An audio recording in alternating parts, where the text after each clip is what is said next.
चलें जी स्टार्ट करते हैं। Let's start with a few definitions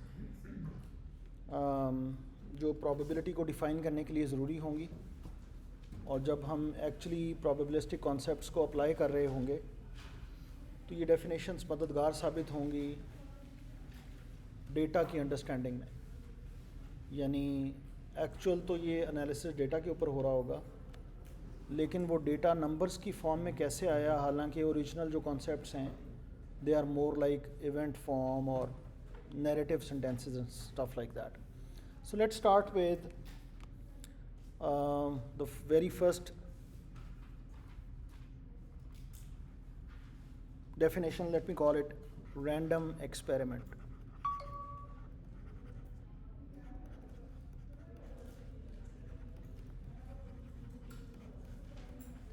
random experiment,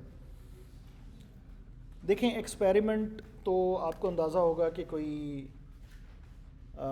ऐसा प्रोसेस करना जिसकी कोई ना कोई आउटकम होती है, ठीक है। तो आपने एक्सपेरिमेंट किया, उसकी कोई आउटकम आ गई। कुछ एक्सपेरिमेंट्स वो होते हैं जो डिटर्मिनिस्टिक होते हैं, यानी आप जब एक्सपेरिमेंट परफॉर्म कर रहे होते हैं you know what will be the outcome for sure. सही है।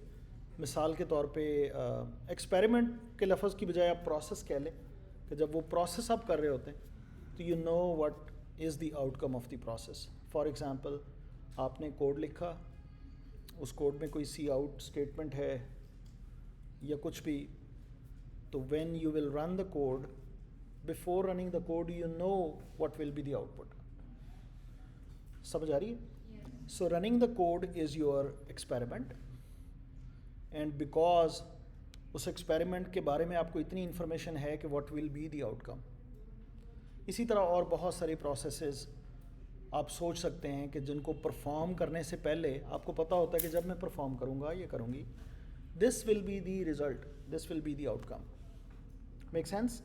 If I change these kind of stuff, these kind of things, ये जो सेटिंग्स हैं अगर मैं चेंज कर दूँ अपने प्रोसेस में तो रिज़ल्ट ये आएगा। But at the end of the day, process start करने से पहले प्रोसेस के बारे में जो भी इंफॉर्मेशन आपके पास है उसकी वजह से प्रोसेस का रिज़ल्ट क्या होगा, रिज़ल्ट क्या आएगा, यू नो दैट। समझ आ रही है? इस किस्म के एक्सपेरिमेंट को या प्रोसेस को हम रैंडम नहीं कहते। रैंडम एक्सपेरिमेंट वो होता है कि जो है तो ये एक प्रोसेस ही, इसकी बेस पे आउटकम ही आनी है, लेकिन आउटकम एग्जैक्टली क्या होगी we do not know before performing the experiment. सही है। मैं एक मिसाल देता हूँ आपको, कि आपके पास कॉइन है और उसको आपने टॉस करना है। सही है। सो टॉसिंग अ कॉइन, ये तो एक्सपेरिमेंट हो गया या प्रोसेस हो गया कि जो प्रोसेस आपने परफॉर्म करना है। अब इसकी आउटकम में ये हेड आएगा या टेल आएगा, और अगर आप कोई बहुत अच्छी जगह पे ये परफॉर्म नहीं कर रहे तो हो सकता है नाली में गिर जाए, पता नहीं क्या है। एनीवेज, लेकिन there will be some outcome, और जो भी आउटकम है वो एग्जैक्टली क्या आउटकम होगी you are not sure about it. So we will call such an experiment, we will call it random, क्योंकि इसकी आउटपुट जो है we are not sure about it. जिस चीज़ के बारे में आप श्योर नहीं है, इट्स रैंडम इस क्लास के अंदर। सही है जी, इट्स रैंडम। अच्छा, अब आपके पास डाइस है, डाइस वो आपने रोल की, ये एक्सपेरिमेंट था। अब इसका रिज़ल्ट क्या आ सकता है? इसका रिज़ल्ट आ सकता है 1 2 3 4 5 6, इसमें से कोई भी एक रिज़ल्ट आएगा। ये तो हमें पता है कि कोई एक आएगा, लेकिन एग्जैक्टली क्या आएगा we are not sure about it. So this experiment is also random. Actually आपकी वो तमाम, आप ज़रा खुद से सोचिए, वो तमाम एक्सपेरिमेंट्स या वो तमाम प्रोसेसेस जिस पे आप बेट करते हैं, they are all random, otherwise there is no chance of bet. 2 लोग या 4 लोग या 5 लोग बेट कर रहे होते हैं ना, शर्त लगा रहे होते हैं, ये होगा, नहीं ये होगा। वो ये वाइब दे रहा होता है कि हाँ यार ये द आउटकम इज़ रैंडम। समझ आ रही है? ये क्रिकेट मैच में आप देखें हर बॉल पे वो बेट कर रहे होते हैं because the outcome is random. अगली बॉल पे मैं ये नहीं कह रहा बेट करनी चाहिए नहीं, दैट्स अनदर स्टोरी। मैं तो ये कह रहा हूँ कि जिन जिन जिन प्रोसेसेस पे आप बेट करते हैं दे आर रैंडम, अदरवाइज बेट क्यों करेंगे? अगर आपको श्योर हो तो जो बंदा श्योर है कि ये आउटकम आएगी, दूसरा बंदा भी तो श्योर होगा कि आउटकम इसी की आनी, तो वो बेट क्यों करेगा? सही है। सो जी नेक्स्ट बॉल पे जी ये इस वक्त प्लेयर खेल रहे हैं, प्लेयर ABC जो भी हैं, तो ये नेक्स्ट बॉल पे 4 हो बाउंड्री होगी या ये मिस हो जाएगी या सो उस पर आप आउटकम्स, एक्सपेरिमेंट क्या है, वो बॉल करेगा और वो हिट करेगा या वो हिट करने की पोजीशन से गुजरेगा, ये एक्सपेरिमेंट है। अब इसकी आउटकम क्या है? कुछ सेट ऑफ पॉसिबिलिटीज़ में से कोई एक चीज़ आएगी। यस, एग्जैक्टली क्या होगा वी डू नॉट नो। हमें ये पता है कि ये हो सकता है या ये हो सकता है या ये होगा या ये होगा, these are all the possibilities, ये हमें पता है। लेकिन उन पॉसिबिलिटीज़ में एग्जैक्टली इस वक्त क्या होगा we do not know, and that makes the experiment random. समझ आ रही है? कई दफ़ा डिग्री ऑफ रैंडमनेस में फ़र्क होता है। कई दफ़ा ऐसा होता है कि आपकी एक डाइस है, वो बनाने वाले ने बनाई ऐसी है, उसके कोने कुछ इस तरह से उसने रगड़े हैं, वो बनाई ऐसी है कि उसको फेंकते हैं तो वो 6 आ जाता है, फिर फेंके फिर 6 आ जाता है, फिर फेंके फिर 6 आ जाता है। सही है? तो लेट्स से हमने बिलफर्ड्स हमने उस डाइस को कोई 500 दफ़ा रोल किया, पहली दफ़ा किया, रिकॉर्ड किया, क्या आया 600, फिर फेंका, फिर रिकॉर्ड किया, क्या आया जी 600, और सॉरी 600 नहीं 6, अगली दफ़ा फेंका, फिर रिकॉर्ड किया, क्या आया जी 6, 500 दफ़ा। और लेट्स से 500 में से कोई 490 दफ़ा 6 आया और 10 दफ़ा कभी 1 आया, कभी 2 आया, कभी फिर 1 आ गया, कभी 3 आ गया, 500 में से। सही है? अब अगर आपसे कहा जाए कि वही डाइस नेक्स्ट रोल होने जा रही है, आप चूज़ करें, आपको इनाम दिया जाएगा जो आप बताएंगे, अगर वही आएगा तो आपको इनाम दिया जाएगा, अगर वो नहीं आएगा तो फिर बस ठीक है, आप हार जाएंगे, आप जो भी है। तो आप में से सबकी कोशिश होगी कि आप बेट लगाएं 6 पे। यस, बिकॉज आपने देखा कि हमने 500 दफ़ा में से 490 दफ़ा 6 आता है, तो ये 6 की तरफ बड़ी इंक्लाइंड है। ऑल्दो कि 6 के अलावा भी कुछ आ सकता है, लेकिन it's very less likely with this dice. समझ आ रही है? क्या अब हम इस एक्सपेरिमेंट को रैंडम कहेंगे या नहीं? सवाल ये है। क्यों रैंडम कहेंगे? डिग्री ऑफ रैंडमनेस फ़र्क है, लेकिन रैंडमनेस है। ये एक्सपेरिमेंट भी रैंडम है। अगर आप कहें कि नहीं, अगर बिलफर्ड्स 500 में से 499 दफ़ा 6 आया हो और एक दफ़ा 6 के अलावा कोई नंबर आ गया हो, अब भी रैंडम है। हाँ, आप बेट लगाते हुए आप 6 चूज़ कर लेंगे बिकॉज उसके आने के चांसेस ज़्यादा हैं, क्योंकि हिस्ट्री में हमने देखा है कि वो ज़्यादा दफ़ा आया है। लेकिन ये श्योरिटी नहीं है। ये श्योरिटी को डिफ़ाइन मैं करता हूँ। चलें, श्योरिटी को डिफ़ाइन करते हैं थोड़ा सा एक्सट्रीम लेवल पे जाके कि श्योरिटी हम किसको कहेंगे। यानी 499 दफ़ा 500 में से अगर 499 दफ़ा 6 आ चुका है, तो अब हम श्योर क्यों नहीं है कि नेक्स्ट 6 आएगा, 5 श्योर क्यों नहीं है। तो हम इसको इस एग्जाम्पल से समझने की कोशिश करते हैं कि अगर आपसे कोई कहे कि यार बेट लगाओ, अगर तो 6 आ गया तो तुमको 10,000 रुपये मिलेगा बिलफर्स, और अगर नेक्स्ट रोल में अगर 6 नहीं आया तो फिर आपको 20,000 रुपये देना पड़ेगा बिलफर्स। अब भी शायद हमें लग रहा है कि we should go for this, कि it's much more the chance कि हमें 10,000 आ जाएगा। इट्स वेरी अनलाइकली कि हमें 20,000 देना पड़े। Maybe we will dive in, maybe. लेकिन ऑन द अदर हैंड, अगर आपसे कोई कहे कि यार अगर तो आप बताएं क्या आना चाहिए, अगर तो वही नंबर आ गया जो आप बता रहे हैं तो आपको 1 करोड़ रुपया दिया जाएगा, और अगर वो नंबर ना आया तो आपकी गर्दन उड़ा दी जाएगी। मेरी बात समझ रहे हैं? Now will you bet or not, that's a question. If you are not going to bet, it's random. सो अगर आपने रैंडमनेस चेक करनी हो तो अपने आप के ऊपर ना लाइफ थ्रेट डाल के देखें, फिर पता चलेगा रैंडम है या नहीं है। सही है? Make sense? So there are a lot of experiments around us that are random. Degree of randomness फ़र्क हो सकती है, आपके बिलीव्स, कुछ आउटकम्स के लिए आप ज़्यादा इंक्लाइंड हो सकते हैं कंपेयर टू दूसरी आउटकम्स, क्योंकि एक एक्सपेरिमेंट की कई आउटकम्स हो सकती हैं जिसमें से कोई एक आनी है इस वक्त। यस? तो कुछ आउटकम्स के बारे में आप ज़्यादा इंक्लाइंड हो सकते हैं, कुछ के बारे में कम। लेकिन अगर नेक्स्ट एक्सपेरिमेंट परफॉर्म करने से पहले आप किसी एक पर्टिकुलर आउटकम के बारे में श्योर नहीं है कि क्या होगा, then the experiment is random. इसकी डेफिनेशन लिखने की है ज़रूरत, या यू गेट द आइडिया? यार you are disturbing the whole class, basically you are disturbing me, and so as a transitive effect वो पूरी क्लास डिस्टर्ब हो रही है। कोशिश करेंगे, ठीक है? Next, outcome. ये आपको पता चल गया है, एक्सपेरिमेंट का कोई एक पॉसिबल रिजल्ट, उसको आउटकम कहते हैं। तो आउटकम्स एक एक्सपेरिमेंट की कई हो सकती हैं। सही है? अच्छा, एक और बड़ी डेफिनेशन यूज़ होती है प्रोबेबिलिटी एंड स्टैटिस्टिक्स के लिटरेचर के अंदर, उसको कहते हैं sample space.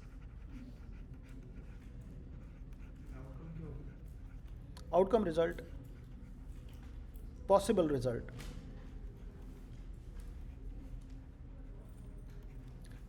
One possible result.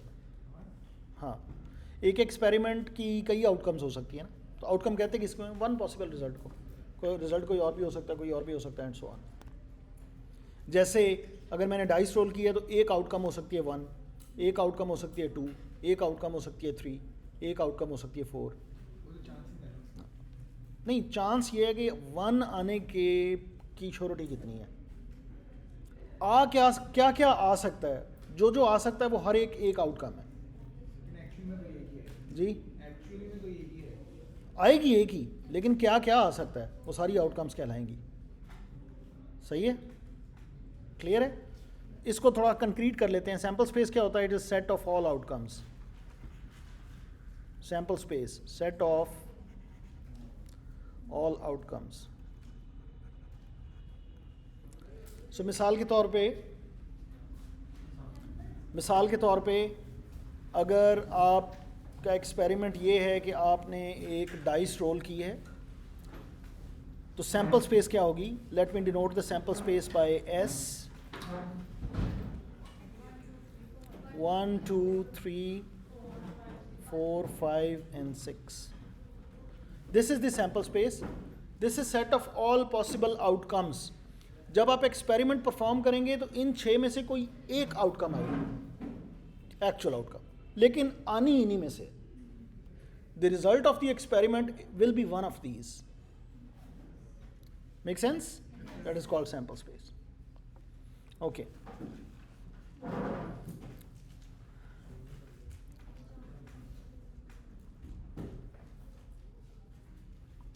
so if somebody asks probability क्या होती है?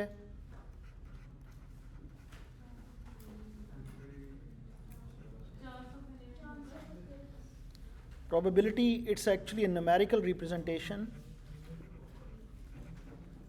न्यूमेरिक के स्पेलिंग पता नहीं, ए आता है कि ये आता है यहाँ पे? Numerical representation, numerical representation of surety. surety के क्या स्पेलिंग होते हैं? SURETY। numerical representation of surety। Clear है जी? और ये numerical representation कैसी होती है? 0 means not sure at all, completely blank, ठीक है?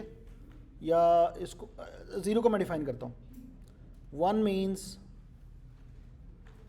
Sure, completely sure. 0 means again completely sure.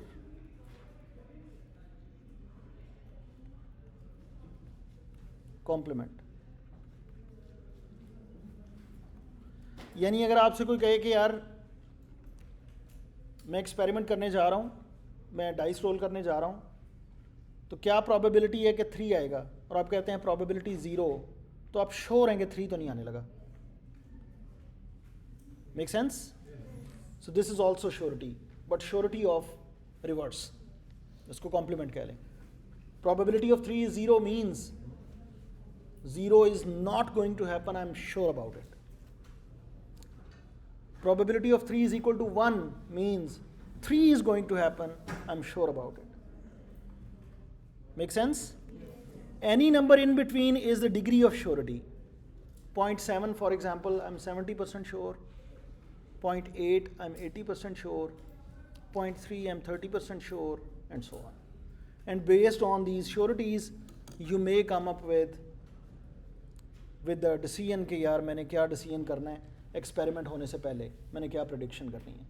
सो अगर प्रेडिक्टर्स को बिठाया जाए कि एक्सपेरिमेंट हम करने जा रहे हैं, आप प्रेडिक्ट करें क्या आएगा, तो your prediction is based on these probabilities, अगर ये अवेलेबल हों.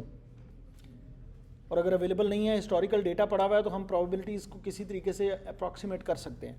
हिस्टोरिकल डेटा में मिसाल के तौर पे डाइस रोल की 1000 दफ़ा डाइस जो रोल हुई है, 1000 पिछले इवेंट्स का डेटा पड़ा हुआ है, 1000 पिछले एक्सपेरिमेंट्स का डेटा पड़ा हुआ है इसी डाइस का, ठीक है. और बिल फर्ज होता ये है कि उन 1000 में से 1000 जो एक्सपेरिमेंट्स हैं, एक्चुअली क्या हुआ, बिल फर्ज उन 1000 में से 300 दफ़ा तो 1 आया, ठीक है, 100 दफ़ा 2 आया, ठीक है, 200 दफ़ा 3 आया. We just record it. हमने एक्चुअल डेटा शीट पकड़ी एक्सेल में या जिसमें भी उन्होंने रिकॉर्ड किया हुआ था डेटा, वो हमने पकड़ा, and we just see looking the historical data कि यार अब तक जो इन्होंने एक्सपेरिमेंट्स किए हैं इसी डाइस से किए हैं, what has happened with this dice.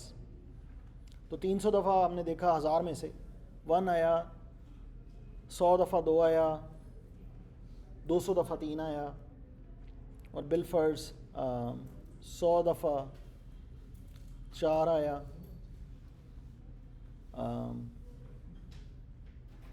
50 दफ़ा 5 आया, और जो बाकी बच गए 1000 में से उतनी दफ़ा 6 आया. कितने बच गए, कितने बचे? 500, 700, 250. सो 250 टाइम्स 6. Make sense? तो अगर मैं प्रोबेबिलिटी की बात करूं, यानी इस डेटा की बेस पे अगर मैं चांसेस को या श्योरिटी लेवल्स को कंप्यूट करूं, तो द ईजीएस्ट वे इज़ के out of 1000 how many times 1 appears, what is the percentage of 1, that is 300 over 1000. So we will write this as probability of 1. This is a number, probability of 1. Let's do this. What is the probability of 1?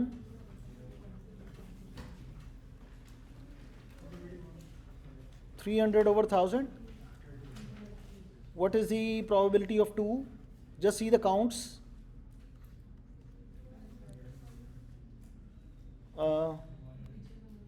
2 था 100. So this is 100 over 1000. What is the probability of 3? 3 कितनी दफ़ा आया था? 200 over 1000. What's the probability of 4? I know this is boring, but let me go through. Probability of 4. 100. Probability of 5.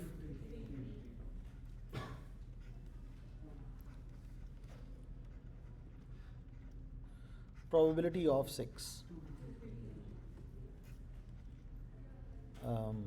Sorry, 250.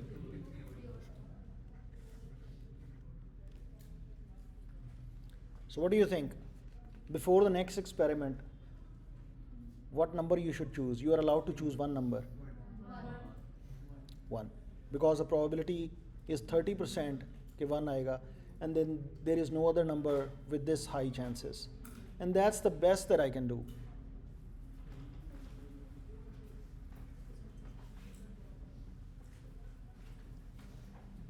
आप enrolled हैं इस class में? आप CS में नहीं है?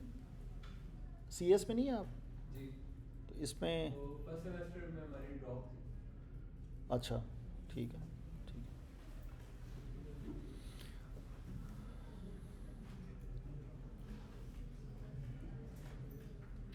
अच्छा, अगर मैं आपसे कहूँ कि 2 नंबर चूज कर लें, यानी आपको बेट लगाने की इजाज़त है, ज़्यादा ज़रा पैसे लगाएं, तो और बेट आप ये लगा सकते हैं कि आप कोई से 2 नंबर चूज कर लें, उनमें से कोई एक भी आ गया तो यू आर द विनर। जी, 1 and 6. So basically now you are asking about the probability of 1 and 6. और इनमें से अगर आउटकम, देखिए आउटकम तो एक ही आनी है जो भी आए। अगर आउटकम 1 आ गई फिर भी आप विनर हैं, अगर आउटकम 6 आ गई फिर भी आप विनर हैं। तो now your chances of winning is actually this chance plus this chance. So this is a lot. सही है? More than half. अगर आपने हिस्टोरिकल डेटा देखा हुआ है, अगर आपने हिस्टोरिकल डेटा नहीं देखा हुआ तो आप मैं कौन से 2 लूँ, चलें 1 3 ले लेता हूँ एक बार। If you know the probabilities already given the historical data, या somebody have told you the probabilities कि यार इस डाइस की ये probability, आप उससे पूछें आपने कैसे कंप्यूट की, उसको छोड़ दे ये बात हैं ये, and if you believe that then you will go after 1 and 6. Make sense? अच्छा, अगर आपसे कहा जाए कि यार 3 नंबरों की इजाज़त है आपको, 1 6 3,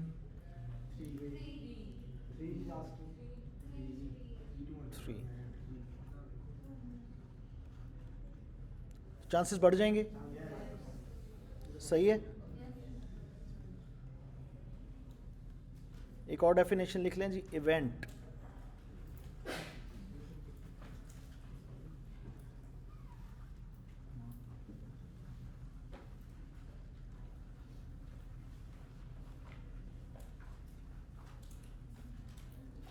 इवेंट क्या होता है? It is a subset of sample space. Sample space क्या थी? 1 2 3 4 5 6, उसका कोई भी सबसेट, हर सबसेट इवेंट कहलाएगा। इवेंट्स नॉर्मली प्रोबेबिलिटी बेट्स जो है ना, वो नॉर्मली आउटकम्स पे भी आप लगा सकते हैं, इंडिविजुअल आउटकम्स पे, लेकिन नॉर्मली इवेंट्स पे लगती हैं कि यार अगर इवन नंबर आ गया तो मैं जीत गया। अब इवन नंबर आ गया, ये एक पूरा इवेंट है। 2 4 6, चाहे 2 आए चाहे 4 आए चाहे 6, इनमें से कोई भी आ गया इवन, दैट्स एन इवेंट। एक इवेंट ये हो सकता है, यानी मैंने जिस पे बैट की हुई है कि यार जो भी नंबर आएगा वो 4 से छोटा होगा, दैट्स एन इवेंट। इस इवेंट को अगर मैं सेट की फॉर्म में लिखूंगा तो ये क्या आएगा? 1 2 3। So any subset, basically every subset is an event. और प्रोबेबिलिटी ऑफ इवेंट कैसे निकालते हैं? उस इवेंट में मौजूद जितनी आउटकम्स होती हैं उनकी प्रोबेबिलिटीज का सम। Make sense? जैसे प्रोबेबिलिटी ऑफ 1 आपको पता था ये है, प्रोबेबिलिटी ऑफ 6 आपको पता था ये है। What is the probability of this event? You have bat on this event. 1 आया तो मैं जीत गया, या 6 आया तो मैं जीत गया। The event is 1 6। So what's the probability of event? It's a probability, it's a sum of probabilities of individual outcomes of the event. Individual outcomes कौन सी हैं? 1, इसकी प्रोबेबिलिटी आपको पता है। दूसरी इंडिविजुअल आउटकम 6, इसकी आपको पता है। You add them, you get the probability of event. Make sense? Yes? Okay, great.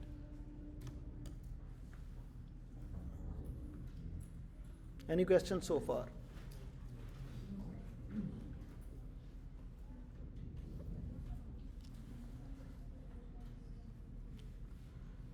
अच्छा, एक और बंदा आया, उसने शर्त लगाई है, बड़ी अजीब वो बंदा है। लेट से ये इस तरह के होते हैं लोग, उसने कहा जी मुझे 6 एलिमेंट्स अलाउ करें पिक करना, मैं बहुत ज़्यादा पैसे देता हूँ आपको, मुझे 6 एलिमेंट्स अलाउ करें और वो मेरा इवेंट होगा। तो सारी सैम्पल स्पेस उसको दे देंगे, उससे ठीक है।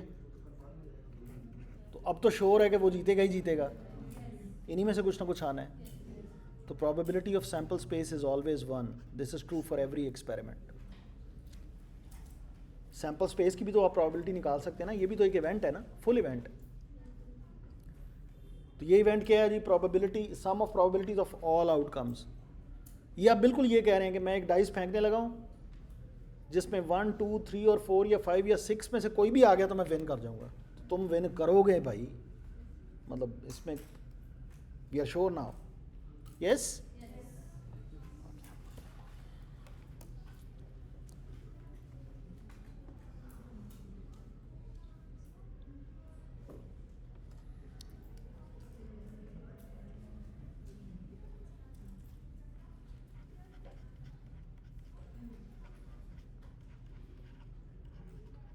दिस इज इवेंट E1, मैं इसका नाम रख रहा हूँ E1।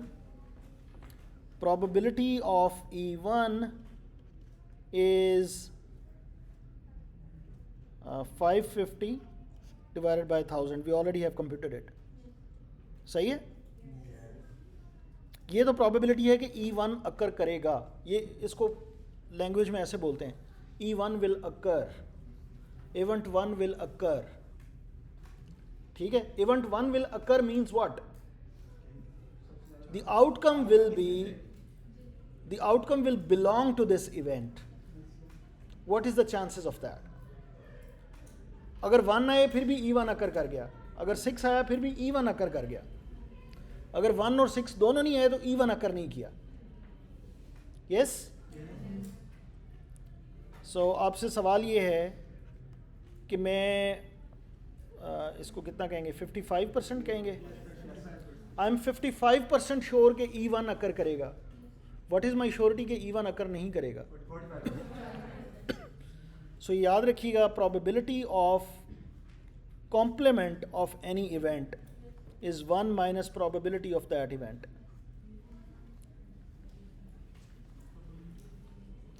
Probability of the complement कि ये नहीं होगा,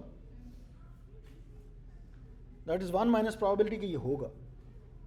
जैसे 0.55 probability है कि ये होगा, तो नहीं होने की कितनी है? 1 minus 0.55, 45। Make sense? Sorry? Probability of कैसे निकालनी है? जैसे अभी मैंने निकालनी हो, व्हाट इज़ द प्रोबेबिलिटी के इवेंट 1 अकर नहीं करेगा? What is the probability that event 1 will not occur, which means के 1 या 6 के अलावा ही आएगा कुछ, ये दोनों नहीं आएंगे। दैट इज़ माई श्योरिटी के ये आएगा सब्ट्रैक्टेड फ्रॉम 1।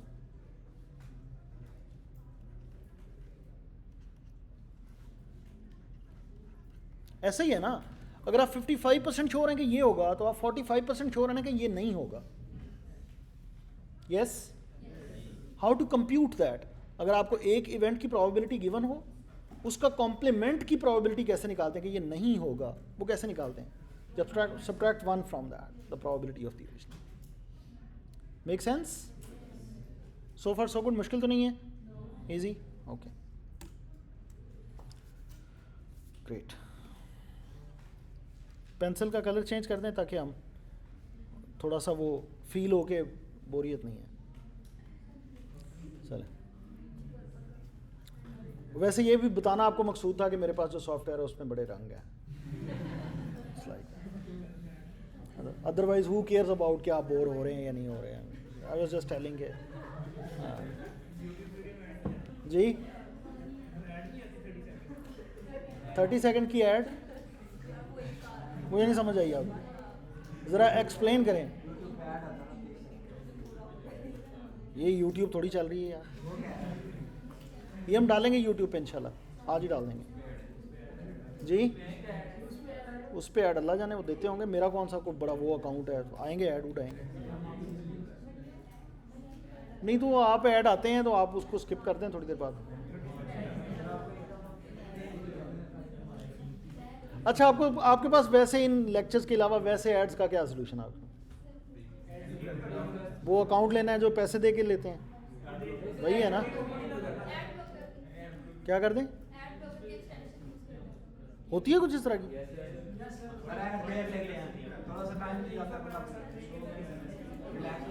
नहीं, ऐड को बंद करने का तरीका है पैसे दिए बगैर? यार ये मुझे नहीं पता। बहरहाल एनीवेज,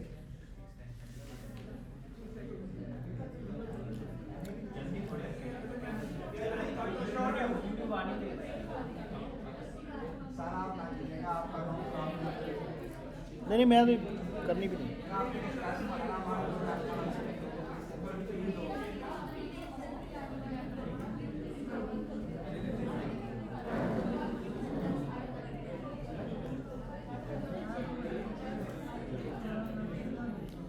चलें जी, ये कोई एक्सपेरिमेंट है। चलें जी वापस आ जाएं। हेलो, वापस आ जाएं। कोई एक्सपेरिमेंट है और ये उसकी सैम्पल स्पेस है। उसकी आउटकम्स हैं या A1 हो सकता है या A2 या A3 या A4।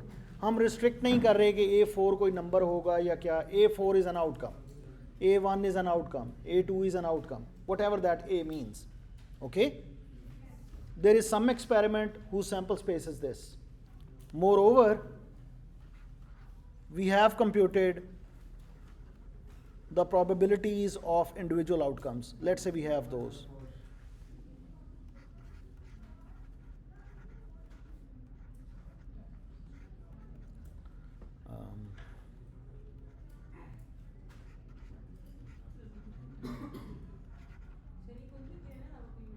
अपनी मर्जी से, बिल्कुल।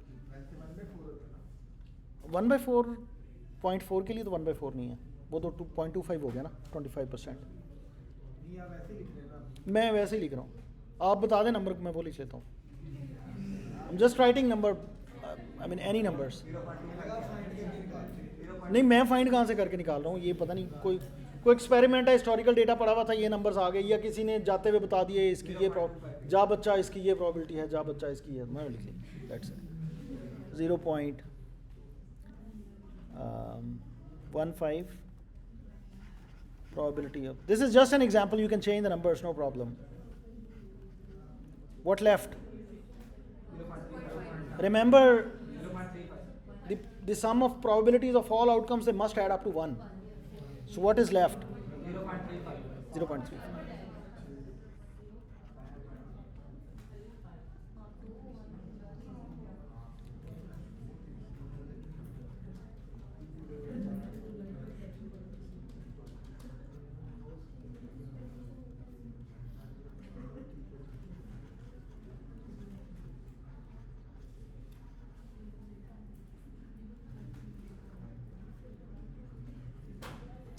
चलें जी, कंप्यूट करें probability of E1। Hurry up.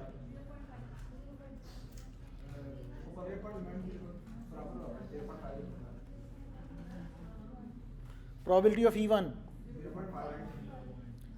0.5। Yes. Probability of E2 ये भी 0.5 है। नहीं नहीं नहीं, ये 2-3 है।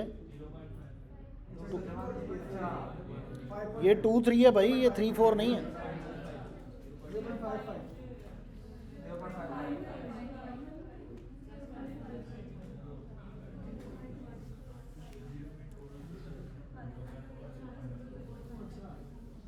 ठीक है,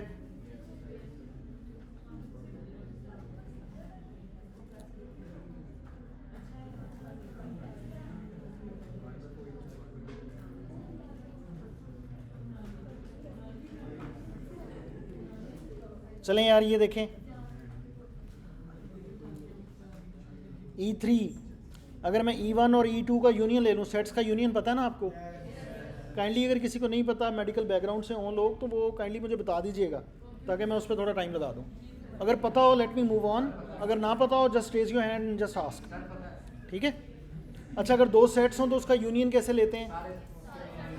दोनों के एलिमेंट्स को कंबाइन करके एक सेट में लिख देते हैं, और कोई भी आइटम मल्टीपल टाइम नहीं लिखते, यानी आइटम अगर दोनों में मौजूद हो उसको एक ही दफ़ा लिखते हैं. So can anybody compute the probability of A3?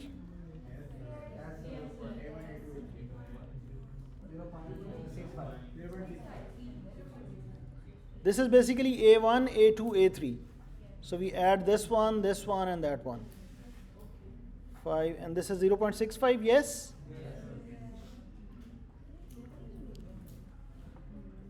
Is it true? Probability of E1 union E2 is basically probability of E1 plus probability of E2. Is this true? असल में इंट्यूटिवली तो ये हो रहा है ना कि E3 वाला बेट कर रहा है अगर E1 फायर हो गया तब भी वो जीत गया, E2 फायर हो गया या अकर कर गया तब भी वो जीत गया. तो बेसिकली तो वो एक बड़े सेट पे बेट कर रहा है ना. तो इंट्यूटिवली शायद हमें ये लग रहा हो कि E1 की चांसेस और E2 के चांसेस, दोनों के चांसेस को ऐड कर दें, that is the chance of E3.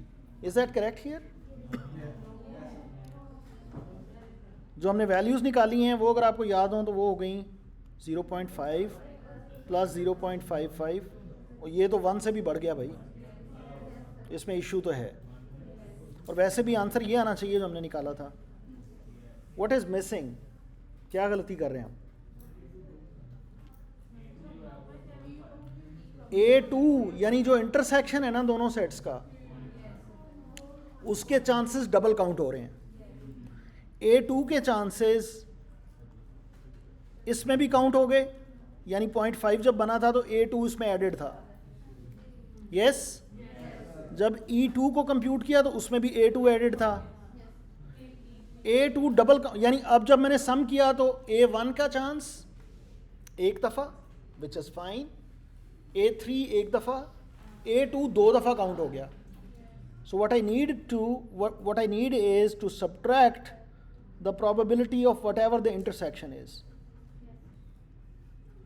क्योंकि इंटरसेक्शन में चाहे एक एलिमेंट हो, 2, 3 जितने भी होंगे उन सब के डबल काउंटिंग होएगी. Make sense?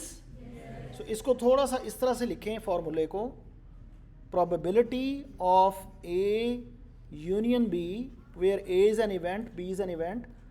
This is probability of A, fine. Probability of B, fine. But whatever that is common, it was double counted, so keep one count and subtract one count.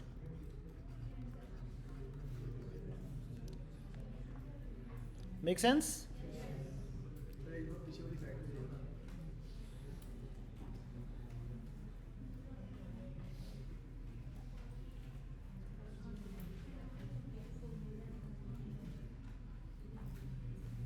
Is that okay?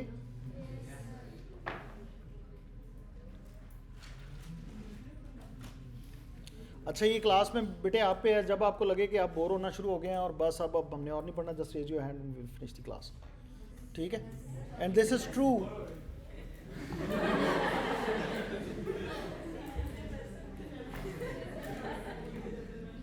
ये तो मैंने गलत option दे दी.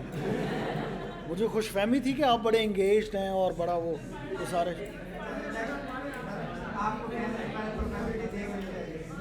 मैंने असल में chances compute नहीं किए थे कि होगा क्या.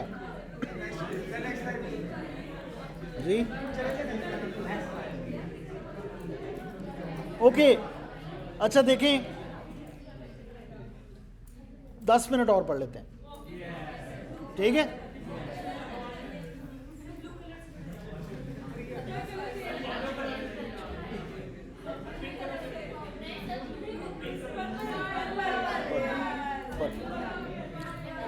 ओके.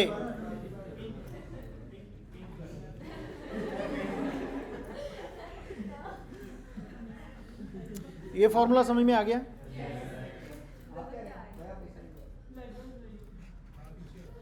अच्छा, if probability of A union B is equal to probability of A plus probability of B हो, यानी if this indeed is the case, इसका मतलब है कि दोनों में इंटरसेक्शन थी कोई नहीं. जब इंटरसेक्शन नहीं थी तो ये सेट एम्प्टी था ना, और एम्प्टी सेट की प्रोबेबिलिटी हमेशा 0 होती है. इसका मतलब है इसमें प्रोबेबिलिटी ऐड तो हुई भी है but that is 0. So if A intersection B is empty, अगर दो सेट्स हों और उनके दरमियान कुछ भी कॉमन ना हो तो हम उन सेट्स को कहते हैं disjoint sets. Disjoint sets clear है?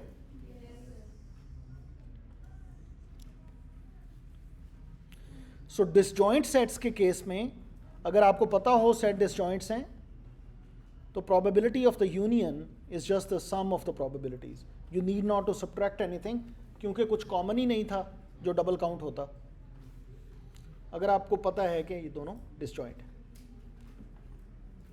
यस? ओके।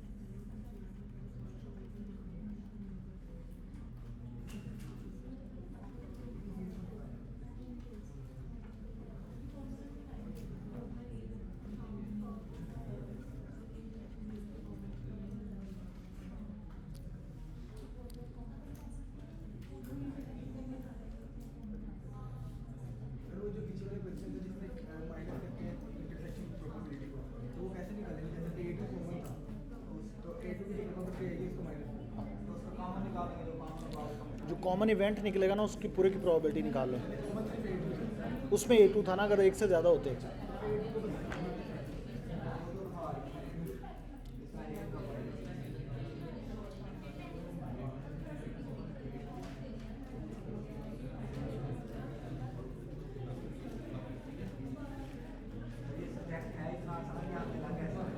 आसान है।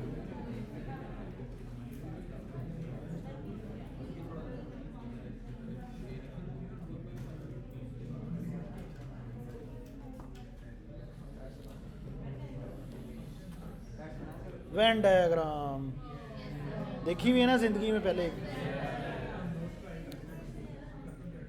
ये चले हमारी सैंपल स्पेस थी, वहाँ पे हम इसको यूनिवर्स कहा करते थे।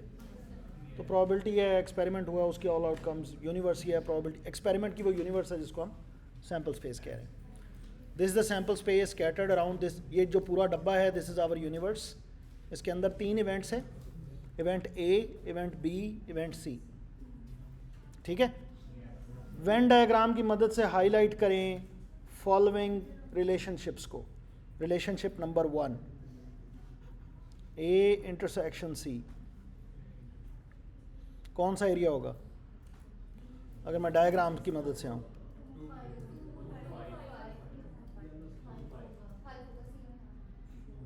ए इंटरसेक्शन सी, ये वाला एरिया आएगा। ठीक है? तो जो आप हाईलाइट आपने कर दिया वो ऑपरेशन है जिस पे आप फोकस कर रहे हैं इस वक्त। Make sense?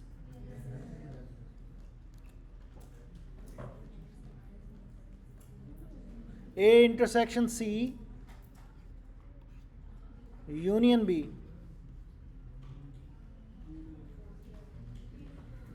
3 5 4 ये सारा 2 बाय 3 4 3 5 4 3 4 B है 3 4 5 2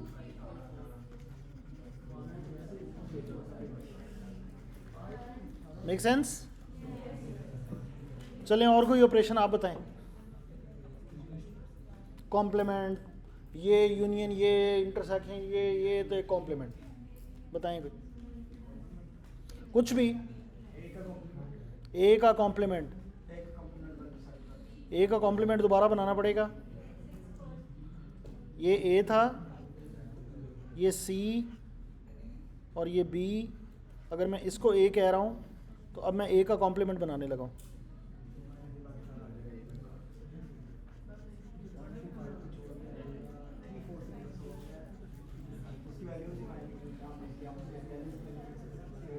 everything other than A.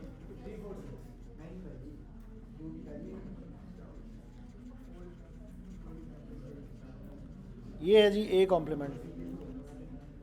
A complement को ऐसे भी लिखते हैं, ए कॉम्प्लीमेंट।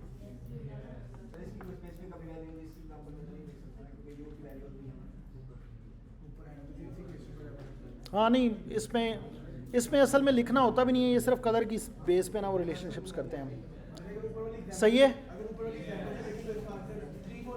अगर ऊपर वाली एग्जांपल से देखें तो इसका आंसर है 3 4 6।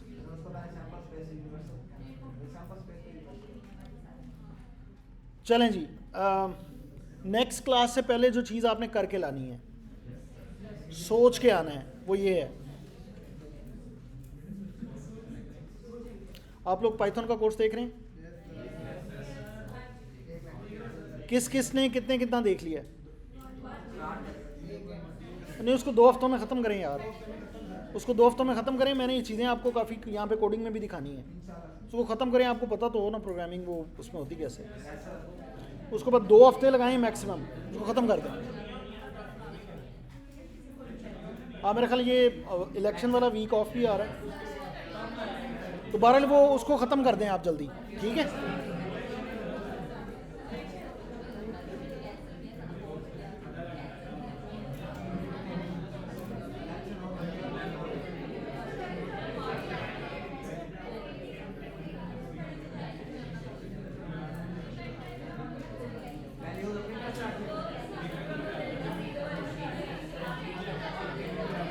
अच्छा जी, सुने प्लीज़, होमवर्क। ये एक फार्मूला मैंने काफ़ी किताबों में पढ़ा है, प्रोबेबिलिटी। अभी हमने यूनियन का तो देख लिया था ना, इफ़ यू सी यूनियन का ये फार्मूला है जी, कंप्लीट। इंटरसेक्शन का फार्मूला जो है ना, वो मैंने काफ़ी बुक से और इधर उधर से भी पढ़ा है। Probability of A intersection B is equal to probability of A, बीच में ये एक लाइन सी लगा देते हैं, मुझे तो आज तक इस लाइन की समझ नहीं आई, ये लाइन पता नहीं किसको कहते हैं, ये पता नहीं, ये प्रोबेबिलिटी में शायद इस लाइन का कोई फ़र्क मतलब होता है, मुझे ना इसमें डाउट रहता है, ये मुझे समझ नहीं आती इसकी। सुने बात को गौर से। So probability of A intersection B is probability of A, ये vertical line B, and then probability of B, ये फार्मूला है। अब इसमें ना मुझे ये वर्टिकल लाइन की और ये क्या चीज़ है इसकी मुझे समझ, अक्सर मैं ना इसमें भूल जाता हूँ। सो अगर आप में से कोई नेक्स्ट क्लास में ये एक्सप्लेन कर सके कि है कि आप पढ़ा के कहीं से, तो मुमकिन है मुझे भी समझ आ जाए और हम सब एक पेज पे आ जाएं। इसमें मुझे डाउट रहता है इस पर। तो बेसिकली होमवर्क आपका ये है कि आपने ये वाला फार्मूला फुल एक्सप्लोर करके लाना है और एक्सप्लेन करना है। मैं किसी को भी यहाँ पे बुलाऊँ यहाँ पे, तो you will be able to explain it. This is your homework till the next class. Done? चलें जी, बहुत शुक्रिया, थैंक यू।